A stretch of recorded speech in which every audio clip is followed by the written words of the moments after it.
कैसे हैं बेटा आप सब। आशा है ठीक होंगे, स्वस्थ होंगे। बेटा मैं आपकी हिंदी की अध्यापिका। आज का हमारे कार्यपत्र 7 हिंदी बसंत की पुस्तक का पाठ बस की यात्रा। बेटा जैसा कि हम ये पाठ पहले पढ़ चुके हैं, हमने जब शुरू में अपनी बसंत की किताब शुरू कर दी थी तो उसमें ये हमने पूरा पाठ पढ़ा था। तो बहुत अच्छी बात है कि अब हमारे कार्यपत्र किन्हीं पाठ में से आ रहे हैं, तो हमारा ये पुनरावृत्ति का कार्य भी पूर्ण होगा। तो सबसे पहले कक्षा 8 का ये वर्कशीट है, कार्यपत्रक है। तो आपको अपना नाम, विद्यार्थी का नाम, उसके बाद आपका कक्षा अध्यापिका का नाम, ठीक है बेटा, ये आप अपनी उत्तर पुस्तिका अपनी कॉपी में लिखेंगे। हाँ, एक बात और भी याद रखिएगा, आपको यहाँ अपनी दिनांक तिथि ज़रूर लिखनी है। ये जब भी आप काम करो तो दिनांक ज़रूर लिखा कीजिए, ठीक है। चलते हैं अपनी वर्कशीट की तरफ। इंजन सचमुच स्टार्ट हो गया, ऐसा जैसे सारी बस ही इंजन है और हम इंजन के भीतर बैठे हैं। कांच बहुत कम बचे थे, जो बचे थे उनसे हमें बचना था। अर्थात बस की जो खिड़कियाँ थी वो टूटी हुई थी, कांच टूट गए थे, और जो थोड़े बहुत टूटे हुए थे वो भी पूरी तरह से सही नहीं थे, टूटे हुए थे, जिससे कि वो किसी को भी लग सकते थे। इसलिए यहाँ पे लेखक कह रहा है कि हमें बचना था। हम फ़ौरन खिड़की से दूर सरक गए। इंजन चल रहा था। हमें लग रहा था कि हमारी सीट के नीचे इंजन है, क्योंकि जो बस की हालत बहुत खटारा थी, जर्जर बस हो चुकी थी, जिस वजह से पूरी बस जब स्टार्ट होती थी तो इंजन का जो हिलने का जो प्रक्रिया थी, तो मानो ऐसे लगता था कि पूरी बस ही हिल रही है। तो हर एक को ऐसा प्रतीक होता था कि उसकी सीट के नीचे ही इंजन है। बस सचमुच चल पड़ी और हमें लगा ये गांधी जी के असहयोग और सविनय अवज्ञा आंदोलन के वक्त अवश्य जवान रही होगी। अर्थात इतनी पुरानी बस है तो उनको लगता है कि महात्मा गांधी के समय उनको याद आता है कि जैसे असहयोग आंदोलन में और सविनय अवज्ञा की अंग्रेज़ों का विरोध करना, किसी भी वस्तु का प्रयोग ना करना जो अंग्रेज़ों द्वारा बनी हुई थी, उनकी आज्ञा का ना मानना। तो ये सविनय अवज्ञा आंदोलन गांधी जी द्वारा चलाए गए थे। तो उस समय कह रहा है ये बस हम ठीक रही होगी, अच्छी हालत में होगी। उसे ट्रेनिंग मिल चुकी थी, हर हिस्सा दूसरे से असहयोग कर रहा था।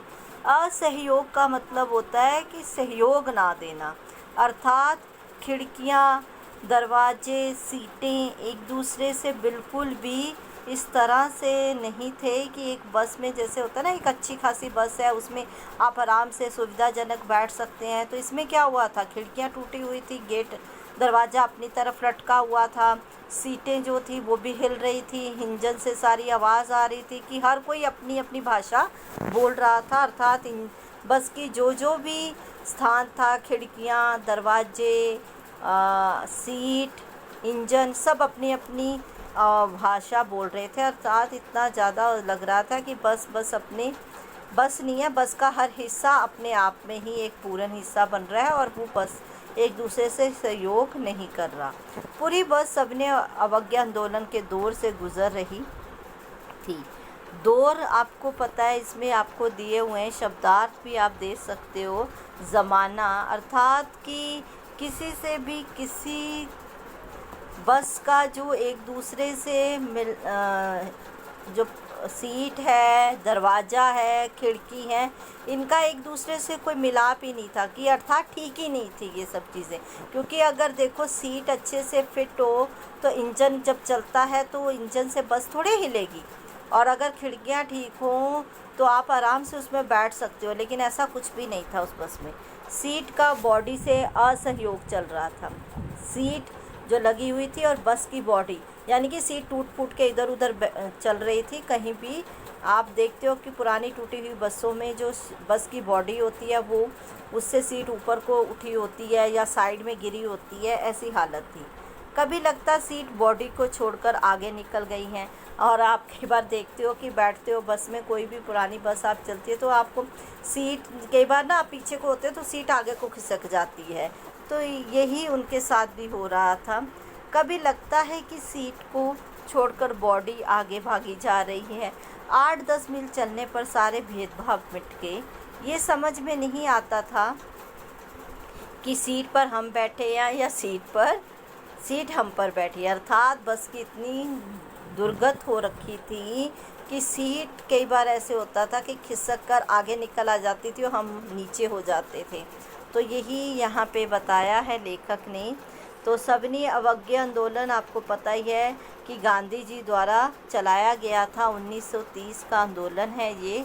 दांडी यात्रा के समय की बात हो रही है ये। ट्रेनिंग का अर्थ है सीख, दौर, ज़माना, असहयोग, साथ ना देना। अर्थात जो बस के हिस्से थे ना वो एक दूसरे का साथ ही नहीं दे रहे थे। भेदभाव अर्थात अंतर, ऐसा जैसे सारी बस ही इंजन है। हम इंजन के बेटा, अब हम प्रश्न उत्तर की तरफ चल रहे हैं।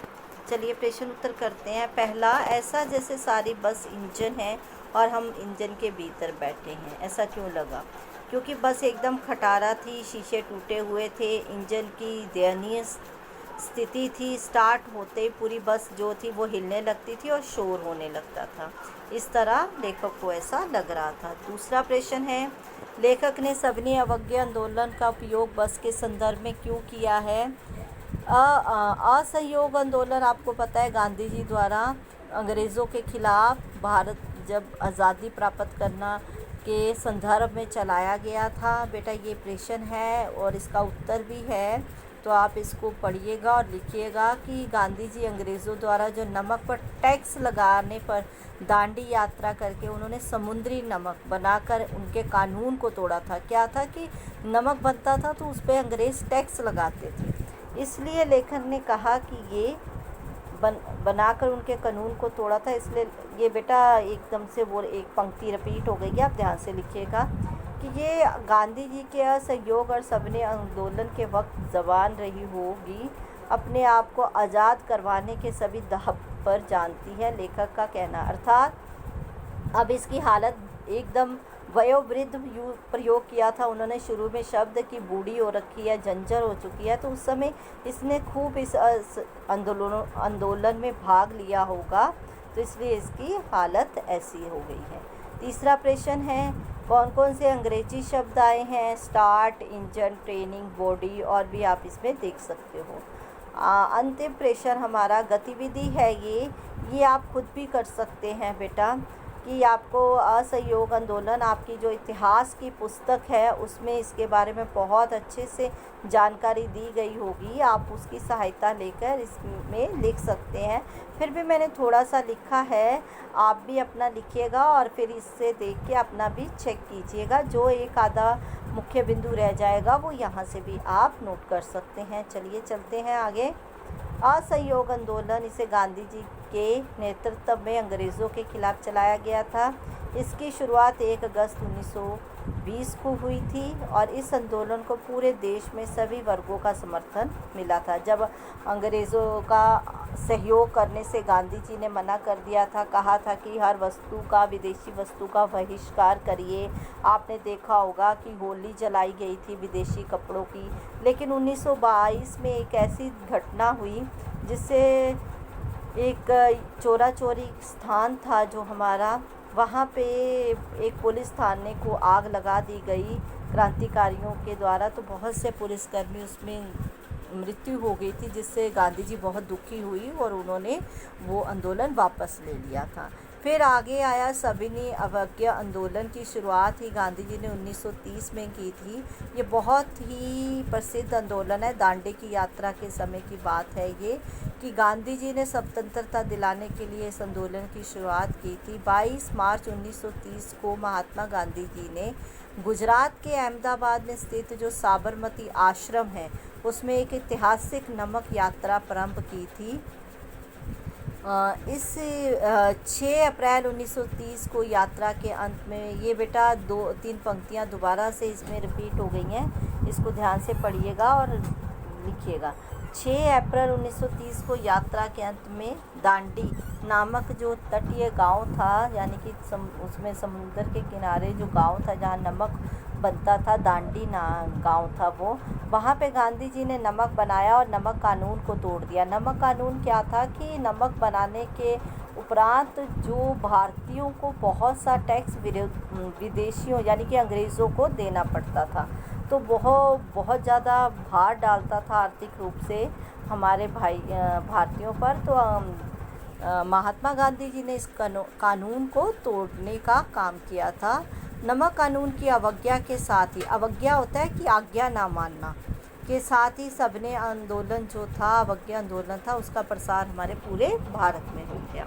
बेटा ये थी हमारी आज की वर्कशीट, जो आप 15 तारीख की, आशा आपको ये सारी समझ आ गई होगी और इसके प्रश्न उत्तर भी समझ आ गए होंगे। तो बेटा ये आप अपनी उत्तर पुस्तिका में करिएगा।